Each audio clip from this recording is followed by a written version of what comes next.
Hello, viewers. You're most welcome today in Viesta Animal Breeding Farm. Today, we're going to take you through inbreeding and how we can manage. So, from the previous video we took, we realized that very many questions came in, and one of the interesting questions that came in was inbreeding. Now, inbreeding, when you talk about inbreeding definitely mean like this is where the animals or the goats, even humans sometimes, they're relating, yeah? They're mating within the close blood. The close blood, like sometimes you realize like the mother uh, mates with what the father, or for the animals who would say like the male goat trying to mate the what the daughters, or the the bucks that has been produced by this same male is trying to mate the sisters. So or the nannies. So we are trying to look at how we can manage that, the dangers, and how we can manage that. So we should know that once you're doing this breeding, for you to get quality breeds, or you have to get quality animals, we have to avoid that inbreeding. So what I can encourage is that once you get your animal, make sure you have a segment within your farm or a partition within the farm. So you make your, as you keep monitoring what the pattern of breeding. So we realize that sometimes the goats, once your stock are in place, make sure that the male are separate and the female are separate. Now as the offspring keeps coming, you make sure you also have a different space for these offsprings, and now you tag them basing on the male, and you can have these tags that resemble the male. But particularly, we want to avoid the inbreeding from this male, from this same buck that as it has started mating these other what the offsprings, the female. So what I can encourage you people is that make sure you have those partition, and you you separate them, and these animals they will definitely avoid that inbreeding. So now once you do that, the nannies, once they start growing and they reach the time of mating, that is when you have to introduce a new buck. So when you're introducing a new buck, you make sure you introduce a new buck or another buck produced within the same farm but not from the same father or the same buck that has produced these nannies. One, you realize that some of the dangers, as I talk about, one, we want to look at the immune response.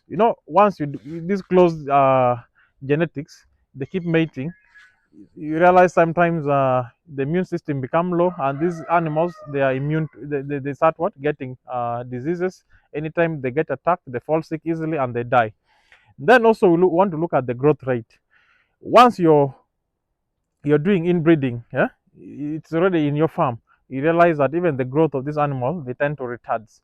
So definitely you look at you realize that these goats, of course, they reduce in growth rate, and also their quality, the outcome will be very low. So I encourage that you people should avoid that inbreeding. Seriously, it is something that you should avoid. Then another way we can manage that is you can do natural synchronization. Now natural synchronization is like you can use a system where these bucks they come and mount this female within the same period, using a natural method.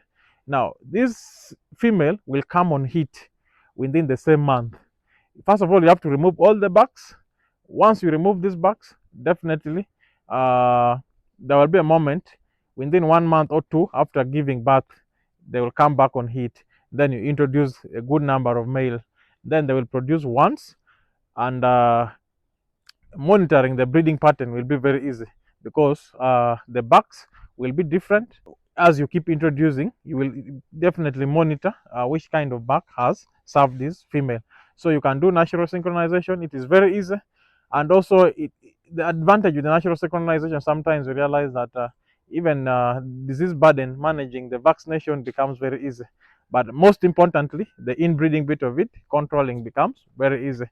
Then also sometimes we look at as we talk about the disease burden, it tends to reduce because these animals, they will be having what different genetics that are incorporated within the farm, so that will help to control the inbreeding.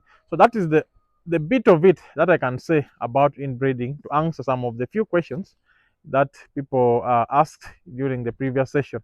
So I encourage you people that make sure uh, you manage your inbreeding, you control the breeding pattern. You have to be strict on the management, because when your guys, the workers, are not serious, definitely you will realize that they're going to lose track. Monitoring these animals become very hard. So what we do is that make sure the back within the same line, they have the same tags. Now these same tags, you have to put them also on the nannies and the backs. Now as you keep introducing another back, you should also have another color of another tag, so that will also help you to control. Like maybe someone wants to come and buy a female or a good number of female from you, then you choose which kind of back you have to give to this person. So that one will help to also improve that the breeding of that person, or the animal production of that person will increase in a good with the good quality animals.